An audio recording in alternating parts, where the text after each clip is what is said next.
കെട്ടിമേയാത്ത പ്രിയനും പറയുന്നു ഭാഗ്യവിഹീനൻ വിളവിനായി പോയവർക്കും ഈ നാട്ടിലെ ദുസ്സുഖം ഭർത്താവ് വേറൊരുവർക്കും മൂർച്ചയും നടത്തും ഈ ദിനം ഏവം ഇതാണ് ഭരണങ്ങാനം പഞ്ചായത്തിലെ ഇഞ്ചോലിക്കാവ് ദേവീക്ഷേത്രം.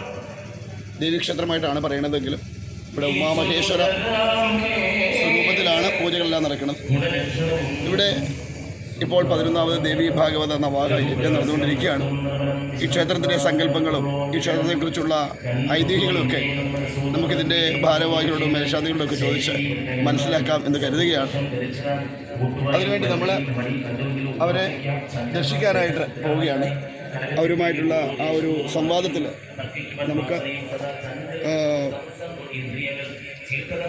ഇതിൻ്റെ ചരിത്രങ്ങളൊക്കെ മനസ്സിലാക്കാനായിട്ട് സാധിക്കും. ഇവിടെ ഗംഭീരമായ ഒരു വളരെ കാലപ്പഴക്കമുള്ള ഒരു ക്ഷേത്രമാണ് നമുക്കിവിടെ ഉള്ളത്. വളരെ പുരാതനമായ ഒരു ക്ഷേത്ര സങ്കേതം, വളരെയധികം ഭക്തജനങ്ങൾ എത്തിച്ചേരുന്ന ഒരു ക്ഷേത്ര സങ്കേതമാണിത്. ഇത് അടുത്തന്നെ നമുക്കൊരു ഇഞ്ചക്കാടൊക്കെ കാണാൻ സാധിക്കും. അങ്ങനെയുള്ള ഒരു സുന്ദരമായ ക്ഷേത്രത്തിൽ ആണ് നമ്മൾ നിൽക്കുന്നത്. നമുക്കിതിൻ്റെ ഭാരവാഹികളെ, ഇതിൻ്റെ ആ കുടുംബമായി ബന്ധപ്പെട്ടുള്ള ആൾക്കാരെയൊക്കെ ഒന്ന് കണ്ട് ഇതിൻ്റെ ആ ഒരു വിശദാംശങ്ങളെക്കുറിച്ച് നമുക്കറിയാം. അതിനുവേണ്ടി നമ്മൾ അങ്ങോട്ട് പോവുകയാണ്. ഇവിടുത്തെ മേൽശാന്തി നമ്മളോടൊപ്പം ഉണ്ടാവും. നമുക്ക് അവരെ ഒന്ന് കണ്ട് അതിൻ്റെ കാര്യങ്ങൾ നമുക്കൊന്ന് അന്വേഷിക്കാം. രണ്ടായിട്ടാണ് ഇത്. ഇതാണ് രാജേന്ദ്രൻ തമ്പി ചേട്ടൻ. അദ്ദേഹത്തിൻ്റെ കുടുംബക്ഷേത്രമായിരുന്നു പറഞ്ഞത്. അപ്പോൾ ഇത് എത്ര വർഷത്തെ പഴക്കമുണ്ട്? ഇതിൻ്റെ പഴക്കം ഒരു സംവിധാനങ്ങൾക്കും കണ്ടെത്താൻ പറ്റാത്ത അത്രയും കൊണ്ട് പഴക്കമുണ്ട്. ഇതെന്താണ് ഇൻട്രോങ്ങൽ ദേവപ്രശ്നത്തിൽ പറയുന്നത് 3 പ്രാവശ്യം പുനരുദ്ധരിക്കപ്പെട്ടു എന്നാണ്. ക്ഷേത്രം 3 പ്രാവശ്യം പുനരുദ്ധരിക്കപ്പെട്ടു എന്നാണ് പറയപ്പെടുന്നത്. ഇപ്പോൾ നമ്മൾ ഏത് തലമുറയാണ് എങ്ങനെ വന്നിരിക്കുന്നത്, ഇവിടെ റെക്കോർഡുകൾ പോലും ഒരുപാട് നമുക്ക് ഇല്ല. അത് ശരി. ഇതെന്താണ് ഇഞ്ചോലിക്കാവ് എന്ന് പറയാനുള്ള കാരണം എന്താ? ഇഞ്ചോലിക്കാവെന്ന് പറയാനുള്ള കാരണം ആദിമ രീതിയിൽ പണ്ട് പള്ള എല്ലാം പിടിച്ച് കിടന്നിരുന്ന കാലഘട്ടത്തിൽ പഴയ കാവ്യസങ്കല്പത്തിലാണ് ഇത് വന്നിരിക്കുന്നത്. അതിൻ്റെ ഇതാണ് നമുക്ക് ഇവിടെ ഒരു ചാമുണ്ഡി ചൈതന്യം. അതായത് മനുഷ്യൻ ദൈവത്തെ നമ്മളെക്കാളും വലിയൊരു ശക്തിയെ ആരാധിക്കാൻ തുടങ്ങിയ കാലത്തെ സങ്കല്പമാണ് ഈ പറയുന്നത് പറച്ചാമുണ്ടിയാണ്. ആ സങ്കല്പം മുതൽ ഇവിടെയാണ്.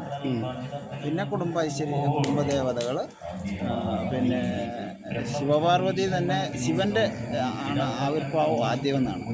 ശിവൻ ഈ സങ്കേതത്തിൽ ഉണ്ടായിരുന്നു ആദിമ രൂപത്തിൽ ആദ്യം തന്നെ. അതിനുശേഷം പിന്നെ ഒരു ബ്രാഹ്മണൻ കൊണ്ടുവന്ന പാർവതി വിഗ്രഹം ഇവിടെ ഉറക്കുകയും അത് പ്രതിഷ്ഠിച്ച് ശ്രീകോവിലാക്കുകയും ചെയ്തു എന്നാണ് ഇവിടുത്തെ സങ്കല്പം. ദേവീക്ഷേത്രം എന്നാണ് പറയപ്പെടുന്നത്. അത് ആ ശിവൻ ഇരുന്നല്ലോ.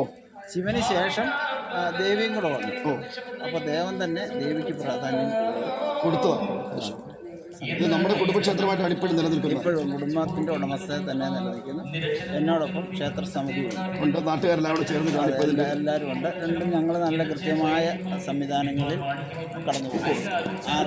മറ്റ് തർക്കങ്ങളോ ഒന്നും വരാത്ത രീതിയിലെല്ലാം കൃത്യമായിട്ടാണ് കടന്നുപോകും. വളരെ സന്തോഷം. ഇതാണ് നമ്മുടെ ക്ഷേത്രത്തിൻ്റെ കമ്മിറ്റി സെക്രട്ടറിയാണ്, സുരേഷ് കുമാർ എന്നാണ് പേര്. അദ്ദേഹം ഇവിടുത്തെ BJPയുടെ ഒരു വാർഡ് മെമ്പറാണ്. സുരേഷിന് എത്ര വർഷമായിട്ട് ഇവിടെ ഈ ക്ഷേത്രവുമായി ബന്ധപ്പെട്ട് പ്രവർത്തിക്കുന്നുണ്ട്? എനിക്ക് ഓർമ്മ വെച്ച കാലം മുതൽ ഇവിടെ ക്ഷേത്രമായിട്ട് പ്രവർത്തിക്കുന്നുണ്ട്. കമ്മിറ്റിയിലേക്ക് വന്നിട്ടൊരു 20-22 വർഷം കമ്മിറ്റിയിലെ ക്ഷേത്ര സമിതി സെക്രട്ടറിയായിട്ട് പ്രവർത്തിക്കുന്നുണ്ട്. ഇങ്ങനെ ഇവിടുത്തെ ഭരണ സംവിധാനങ്ങളൊക്കെ എങ്ങനെ? ഭരണ സംവിധാനം എന്ന് വെച്ച് കഴിഞ്ഞാൽ ഇപ്പം ചേട്ടൻ പറഞ്ഞ പോലെ പുറത്തുനിന്നുള്ളൊരു ക്ഷേത്ര സമിതിയുണ്ട്. ക്ഷേത്ര സമിതി ഒരു 15 അംഗ കമ്മിറ്റി, ക്ഷേത്ര മാനേജർ ഉൾപ്പെടുന്ന 15 അംഗ കമ്മിറ്റി. ആ 15 അംഗ കമ്മിറ്റിയാണ് ഇവിടുത്തെ ഉത്സവകാര്യങ്ങൾ, മറ്റേതുപോലുള്ള നവാഹം, 9 ദിവസം നവാഹം, 9 ദിവസം നവരാത്രി ആഘോഷ പരിപാടികളോട് വരുന്നത്. എല്ലാ ദിവസവും കലാപരിപാടി, നവരാത്രി മണ്ഡപവും അതോടൊപ്പം തന്നെ അങ്ങനെയുള്ള അത്തരം പരിപാടികളോട് നവരാത്രിക്ക് പ്രാധാന്യത്തോടുകൂടി എല്ലാ ദിവസവും കലാപരിപാടികളും ആഘോഷിക്കുന്നുണ്ട്.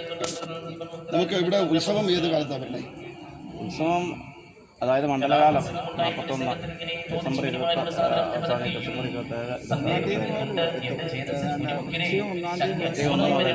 കളവെട്ടും പാട്ടും ഒരുപാട് ആൾക്കാർ നമ്മുടെ തരത്തിൽ ആണത് പൂർത്തീകരിക്കുന്നത്. കാരണം എനിക്ക് വേണം എന്നുള്ള മുൻപേ അതിനുള്ള ബുക്കിംഗ് ആണ്. കുടുംബങ്ങളുടെ അവകാശങ്ങൾ ഒരുപാടുണ്ട്.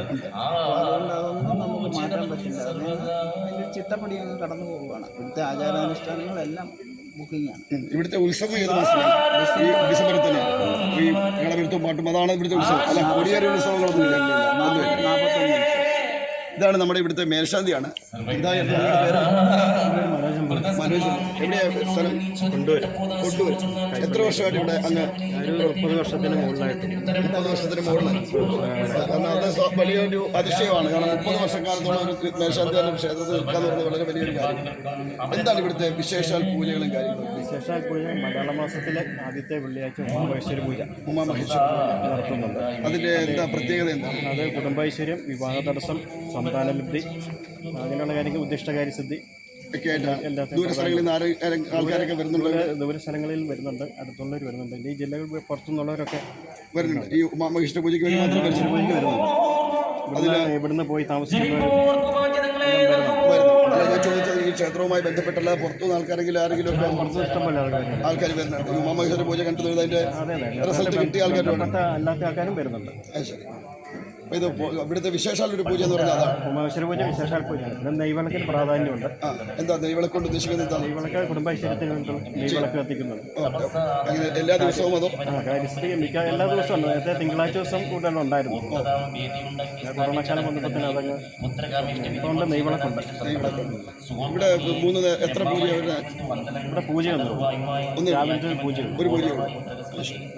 വൈകുന്നേരം ദീപാരാധന നേദ്യം മാത്രം. പിന്നെ മീനമാസത്തിൽ പൂരം, അതാണ് വിശേഷം. മകംപൂരം വിശേഷമാണ്. 2 ദിവസത്തെ കളവെഴുത്ത് പാട്ടും പൂരവിടി എല്ലാം ഉണ്ട്.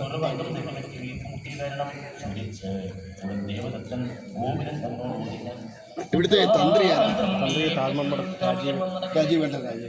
ശരി. പിന്നെ നമുക്ക് ഇവിടെ അങ്ങ് മാത്രമേ ഉള്ളൂ ഇവിടെ സഹായത്തിനുള്ള തിരക്ക് ദിവസം വിളിക്കും. ശരി. മോൻ പൂജയിലേക്ക് ആയി കഴിഞ്ഞു. ഇവർ തന്നെയാണ് തലമുറകളായിട്ട് കൈമാറി വരുന്നതാണ്. അദ്ദേഹത്തിൻ്റെ പുറകിൽ രണ്ടുപേരെ ഞാൻ ശരി. ഞാൻ ഈ അമ്പലത്തിൽ അപ്പോൾ ഈ കുടുംബത്തിന് എന്തെങ്കിലും പ്രത്യേക അധികാരം കൊടുത്തുള്ളതാണോ? അവകാശമാണ്.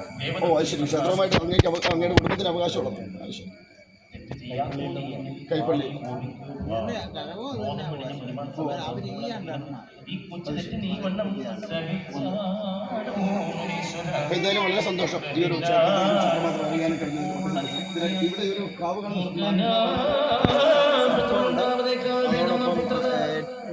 കുടുംബ ദേവതയായ യക്ഷി ചൈതന്യവും ആ യക്ഷിയിൽ വിജയം പ്രാപിച്ച ഒരു നമ്മുടെ കുടുംബക്കാരനെ ഒരു പ്രതിഷ്ഠിക്കും.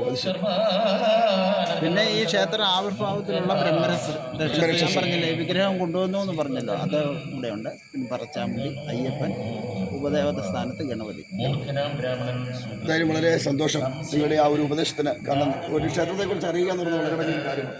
പിന്നെ സംസ്കാരത്തെ നിലനിർത്തുന്ന ക്ഷേത്രങ്ങൾ എപ്പോഴും ഇങ്ങനെ മറ്റുള്ളവരെ അറിയിക്കുക എന്നതൊരു നമ്മുടെ കൂടെ ഒരു ആവശ്യമാണ്.